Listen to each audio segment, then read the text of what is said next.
Alors nous reprenons nos travaux pour cette dernière session de l'après-midi avant le concert et je dis quelques mots sur Maria Adorno qui va prendre la parole tout de suite. Donc Maria est doctorante et bénéficie d'une riche co-tutelle puisqu'elle se passe dans 3 universités, à la fois à Cologne, Udine et Lyon 2 avec un projet de docteur Europaeus. Elle a étudié la philosophie du cinéma et le cinéma européen et elle travaille sur les versions multiples lors de la généralisation du parlant. Donc ça c'est un sujet qu'on a déjà un petit peu abordé par la bande ce matin et cet après-midi. Et elle travaille à partir des films et de la presse d'époque. Par ailleurs, elle co-dirige le festival du film muet de Karlsruhe en France. Voilà. Merci. Donc merci pour l'introduction. Donc mon intervention traite les origines du cinéma sonore au prisme du genre qui fait l'objet de cette conférence. Ce qui m'intéresse, c'est les films opérettes tournés en version multiple en tant que coopération franco-allemande et plus spécifiquement entre l'UFA et l'ACE. Je vais donc explorer le corpus auquel ces critères de sélection m'ont amené, avec un focus sur la réception des films. Mon approche est comparative et transculturelle, comme la thématique des versions multiples l'exige, j'en dirais, en tant que première stratégie de traduction audiovisuelle de l'histoire du cinéma.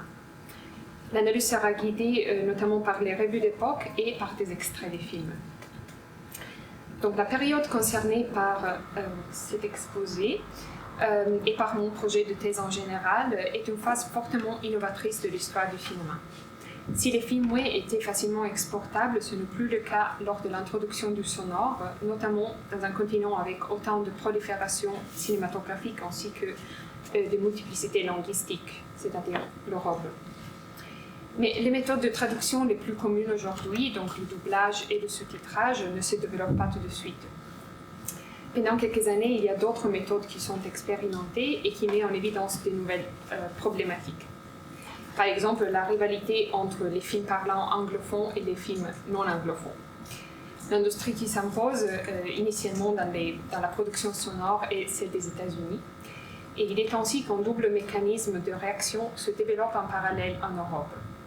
La France et l'Allemagne, entre autres, commencent à s'interroger sur comment faire face à cet empire de l'anglais, mais en même temps, elles s'aperçoivent qu'il n'était pas possible de survivre qu'avec les cinémas nationaux. On observe donc une augmentation des coopérations intra-européennes avec un pic de coproduction franco-allemande, ce qui devient manifeste notamment si l'on considère les versions multiples. Donc le genre sur lequel ces 2 pays travaillent le plus, c'est l'opérette, souvent appelée opérette cinématographique ou bien cinégraphique, ça je l'ai trouvé souvent.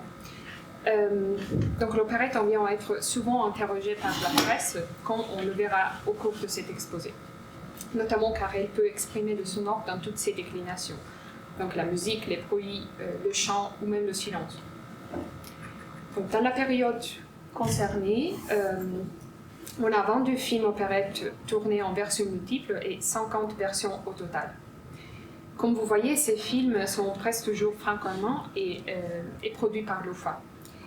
L'ACE était subsidiaire de l'UFA en France, chargée de la distribution des versions françaises produites par l'UFA, mais souvent l'ACE était également engagée en tant que coproducteur des films avec des financements français et avait son propre superviseur français pour les versions françaises, bien sûr. Donc finalement, ces films opérettes UFA ACE sont 8 titres pour un total de 16 versions multiples. Donc, brièvement, j'essaie de résumer qu'est-ce qu'une version multiple pour les personnes qui ne le connaissent pas comme sujet. Donc il s'agit d'un film avec une autre ou plusieurs versions, tournées chacune dans une langue différente. On a des versions multiples avec 12 langues, presque toutes les langues européennes en fait. Donc voilà, avec une équipe différente pour chaque pays, ça aussi ça peut changer un peu. À partir d'un même scénario, traduit ou adapté dans chaque langue, tourné en même temps et sur le même set cinématographique. Dans une époque avec très peu de polyglottes, Lilian Harvey est une exception en fait, les vedettes se retrouvent donc pour tourner chacune dans sa propre langue, à côté d'une sorte de doppelganger ou sosie.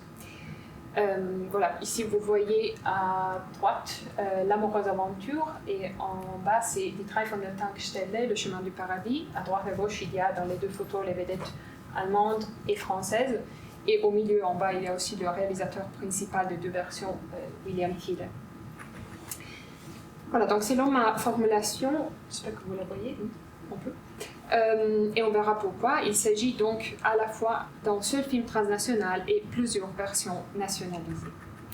Il s'agit de méthodes d'adaptation des éléments culturels et nationaux, ce qui implique non seulement l'élément linguistique, mais également les gestes, les expressions, les vêtements, les lieux, les dialogues, les paroles et même la musique elle-même. Par conséquent, ces films sont un territoire privilégié pour le développement et pour l'analyse des transferts culturels de l'époque. Donc, ce que je me demande est qu'est-ce qui se passe lorsque l'on compare des versions multiples. Donc, par exemple, si on considère une version multiple franco-allemande du genre de l'opérette filmée, est-ce qu'il est correct de les comparer sans se demander qu'est-ce que opérette en France et en Allemagne, ou quels sont les vecteurs qui en déterminent le développement dans les deux contextes. Donc, si on ne se pose pas ces questions, on est en train d'assumer que le concept d'opérette et les procédés interprétatifs soient les mêmes dans les deux pays, ce qui probablement n'est pas le cas. Donc, pour ceux qui connaissent la théorie des transferts culturels, je pense que vous voyez l'écho de la pensée élaborée notamment par Espagne en France et Midel en Allemagne. Donc, je cite « Tout passage d'un objet culturel d'un contexte dans un autre a pour conséquence une transformation de son sens, une dynamique de résémantisation qu'on ne peut pas pleinement reconnaître qu'en tenant compte des vecteurs historiques du passage. Transférer, ce n'est pas transposer, mais plutôt métamorphoser. » Voilà, donc ça c'est l'opération que je fais dans le contexte de l'opérette et des versions multiples. Donc, cela dit, maintenant on va parcourir le développement du film opérette UFA à ceux en version multiple à partir de la question qu'est-ce que l'opérette au cinéma en France et en Allemagne. Donc, l'article l'opérette filmée a-t-elle trouvé sa formule nous donne quelques réponses déjà. D'abord, on lit que dès que le cinéma parle, tous les films ont plusieurs chansons, donc souvent on confond l'opérette, la comédie, le vaudeville et notamment la comédie en couplet. Deuxièmement, l'opérette cinématographique, on lit dans ce texte, n'est pas encore définie en France. Et dernier point, l'opérette au cinéma ne peut pas être une mère adaptation de l'opérette théâtrale et doit s'adapter aux exigences de l'écran. L'article « Comment on filme une opérette » ajoute quelques éléments. La musique et les bruits sont fondamentaux, ils doivent être mouvementés, amusants, sans confondre ces films avec le music hall ou le vaudeville, justement. Et finalement, plusieurs articles posent l'accent sur le concept de la féerie et du féerique. Donc, dans l'article « L'histoire en couplet », on apprend ce que, je cite l'article, ce que le public demande aux bandes sonores et parlantes, c'est-à-dire une occasion d'échapper à ses ennuis quotidiennes, une opportunité pour oublier le drame de la vie réelle. D'ailleurs, je ne l'ai pas dit, mais je travaille entre les années 1929 et 1932, donc ces articles ils sont tous de 29 et 1930, si ce n'était pas clair. Voilà, je ne vais pas rentrer dans les détails, mais en Allemagne, par contre, on retrouve plus souvent une référence à un standard pour ce qui concerne l'opérette cinématographique, ce qui contraste fortement avec le statut apparemment instable de l'opérette en France, ou pour utiliser un mot que j'ai écouté ce matin, centrifuge, voilà, qu'on a en France. En outre, le concept de la féerie, spécifiquement français, manque en Allemagne, alors qu'en France sert vraiment pour la promotion des films opérettes, au moins pour les films opérettes en version multiple. Donc les circulations qu'on observe entre les deux contextes nationaux et culturels concernent plusieurs niveaux, en lien avec la stratégie d'adaptation transculturelle des versions multiples. D'abord, on observe la circulation physique des équipes, donc des vedettes, des réalisateurs, mais des techniciens aussi, qui voyagent entre les deux pays. Cela arrive notamment de la France à l'Allemagne, mais plus tard aussi dans la direction inverse. On observe également la circulation des objets filmiques, parce que souvent les deux versions ont été projetées, notamment à Paris et à Berlin. Mais aujourd'hui, je me concentre sur les objets filmiques eux-mêmes et sur leur réception, notamment en France. Donc en 1929, on a d'abord Mélodie des Herzens, Mélodie du cœur, qui était tournée en fait en version allemande, française, anglaise et hongroise. Mais c'est encore un peu exceptionnel. Donc, comme le dit Ursula Hart, ce film s'impose en tant que réponse au musical américain.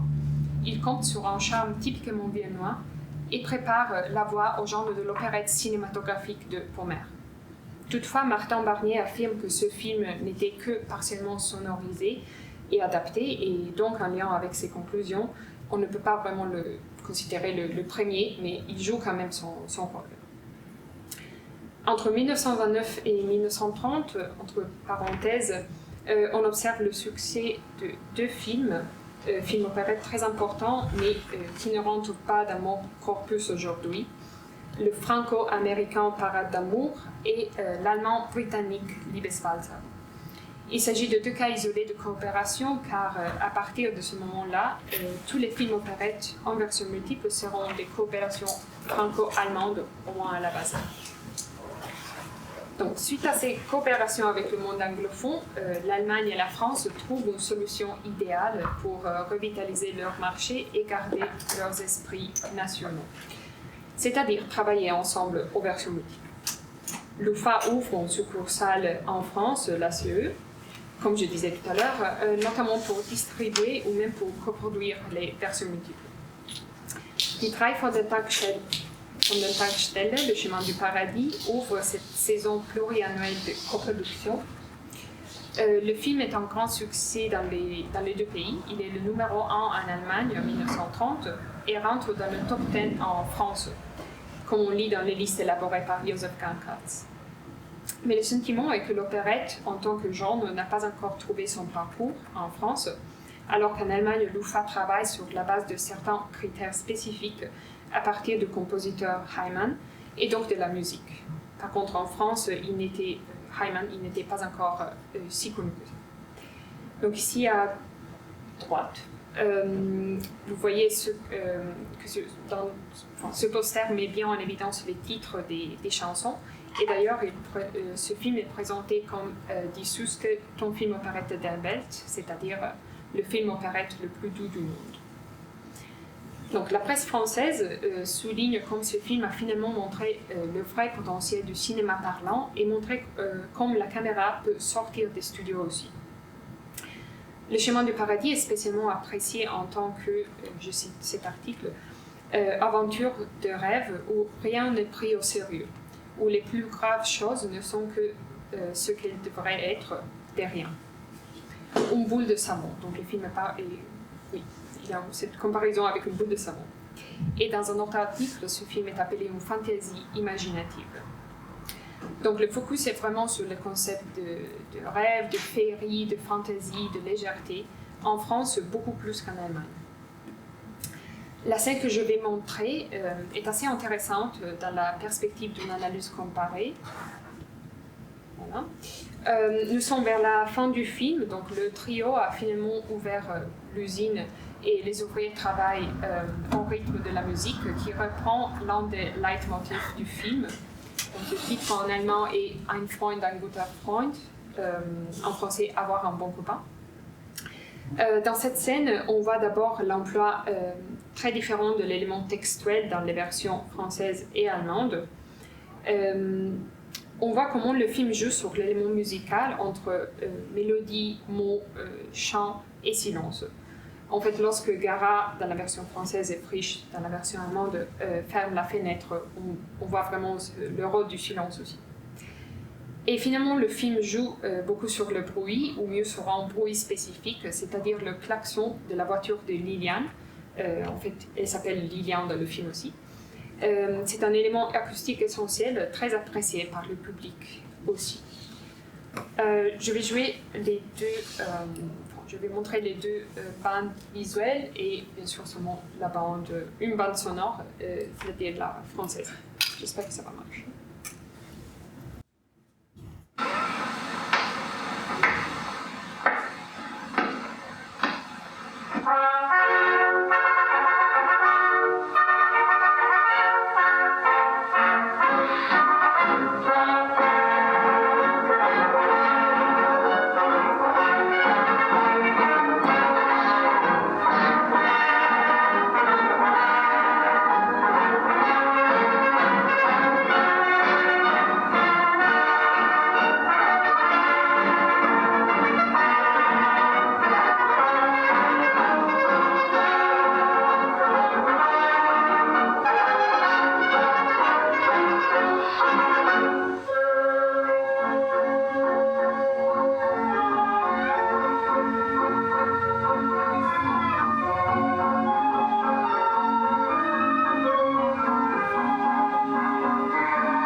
ici, vous trouverez les travaux du comité directorial de la Société Anonyme des Collections, Société Anonyme à responsabilité extrêmement limitée.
Voilà. D'ailleurs, en allemand, toi toi veut dire quelque chose comme bonne chance, donc aucune idée pourquoi en français il y a un proverbe chinois.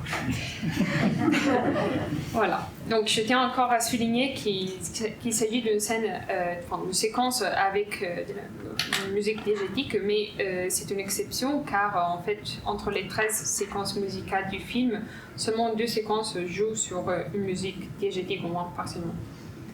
Donc à ce moment, la France, grâce à des réalisateurs comme justement de Vaucorbeil ou René Clair, commence à développer son propre concept d'opérette filmée sonore avec ses propres vedettes françaises.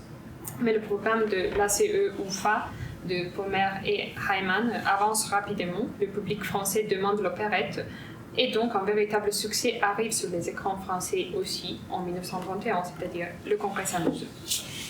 Mais en fait, entre ces 2 films, sont les films opérettes les plus connus, je dirais, de cette période, on a encore 2 titres, Le Capitaine Cradock, Bomben auf Monte Carlo en allemand, et Princesse à vos ordres, Ihre Hoheit befiehlt en allemand. Donc vous voyez à droite les vedettes des 2 versions de ce film. Donc ce film en France est apprécié, mais dans quelques articles il est critiqué aussi à cause du lien trop fort avec l'opérette théâtrale classique et des valses, des mariages et des princes. Donc dans cette perspective, on comprend mieux le succès du film qui suit, qui est justement Le Congrès s'amuse, voilà, Le Congrès-Tanz. C'est le film UFA le plus cher du cinéma de Weimar et le film plus populaire en Allemagne entre 1931 et 1932. En France, c'est le numéro 8. Il est charmant, d'ailleurs, le numéro 9. Et donc, dans ce film, on est à Vienne en 1815, ce qui montre comment souvent les versions multiples jouent sur l'idée d'un passé commun européen. En France, la version multiple Le Congrès s'amuse est un succès énorme, donc le travail de Pommer et l'importance de la musique sont reconnus. Mais le focus est sur les éléments que je viens de mentionner avant, donc c'est-à-dire la féerie, l'idée de légèreté et l'évasion de la réalité. Je cite les mots de Charel lui-même. Donc j'ai toujours été tentée par la féerie, par le côté irréel et fantasiste d'un spectacle. Je me suis alors donnée complètement à l'opérette. Avec Le Congrès s'amuse, j'ai voulu amuser le spectateur. Je crois que notre rôle est de dispenser la joie. Il faut leur faire oublier les affaires, la crise, la vie. J'ai voulu que Le Congrès s'amuse entraîne le spectateur en pleine féerie. Un passage comme la course de Lilian Harvey à travers la campagne relève de la fantaisie la plus pure. Voilà, donc un facteur de succès, notamment en Allemagne, en fait, est justement cette chanson. C'est Das gibt's nur einmal. Ça veut dire quelque chose comme ça c'est unique, ça n'arrive qu'une fois. Composé par Heimann encore une fois, et adapté par Boyer. En français, c'est Serrer sur un rêve, un joli rêve, la partie qui suit, qui accompagne la scène dont Charel parle dans cet article que je viens de mentionner et que nous allons bientôt voir. Entre les 2 textes et entre les 2 paroles, il y a quelques différences à partir justement des titres. Le titre allemand est une constate, alors qu'en français, on a une question et le mot rêve est introduit. En général, le texte français introduit une perspective subjective et renvoie à une dimension fantasiste et d'impossibilité. Et par contre, le texte allemand reste plus concret et réaliste, ce que, comme je suggère, il me semble qu'il pourrait être culturellement orienté. Une analyse plus détaillée pourrait montrer encore mieux comment le film et la réception française renvoient au devant des faits d'un monde imaginaire en lien avec le rêve, la pureté. En Allemagne, l'accent est plutôt mis sur l'histoire, sur la musique et sur l'habilité de Heimann. Voilà, donc je vous laisse à cette course fantasiste, qui d'ailleurs est presque la seule scène où la musique est extra-diégétique dans ce film. Il s'agit donc de l'inverse du schéma du paradis où, comme on vient de voir, l'exception était la scène avec une musique diégétique. Voilà. D'ailleurs, ici, Christelle vient de connaître le tsar, et le tsar vient de l'inviter dans sa villa.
J'ai dû couper parce que la séquence dure 7 minutes. Voilà, ça aurait été un peu trop. Je vais aller un peu plus rapidement peut-être. Donc les films qui suivent n'arrivent pas au succès de ces deux films. On a par exemple Ronny qui est célébrée comme opérette classique en Allemagne, alors qu'en France, elle est classée souvent comme une déviation de l'opérette. Et pour tous ces films, quand même, comme par exemple En rêve blanc aussi, l'élément clé reste, au niveau de réception au moins, la féerie, le paramètre de la féerie et de la légèreté.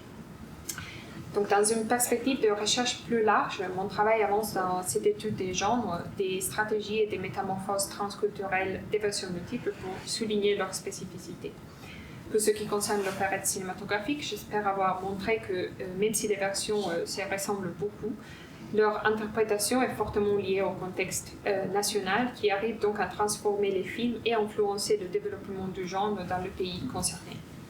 Toutefois, les films ne sont pas si identiques non plus, comme j'espère avoir montré, avec les différentes traductions des textes et des chansons, et comme l'on pourrait montrer une analyse des dialogues et des performances des vedettes aussi, ou bien des bruits, des gestes et de la musique. Je vous laisse avec ces mots croisés de Cinémonde que j'ai trouvé. La définition 11 horizontale dit « point de départ d'une opérette filmée, ce qu'est la mention du cinéma ». C'est 6 lettres. Et je vous remercie pour l'attention.